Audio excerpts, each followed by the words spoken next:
Thursday night.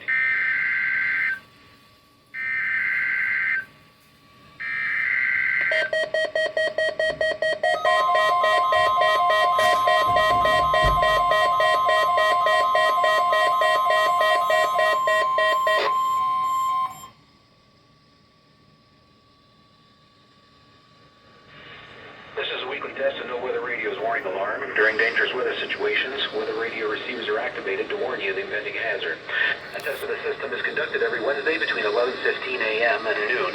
When there's a threat of or existing severe weather in the area on Wednesday, the test will be canceled. The warning alarm is activated for short-fused weather watches and warnings affecting Michigan's northern lower peninsula, the eastern upper peninsula, and the adjacent coastal waters of the Great Lakes, including Lakers Bay, Saginaw Bay, and the St. Mary's River system. This concludes a weekly test of no-weather radio's warning alarm.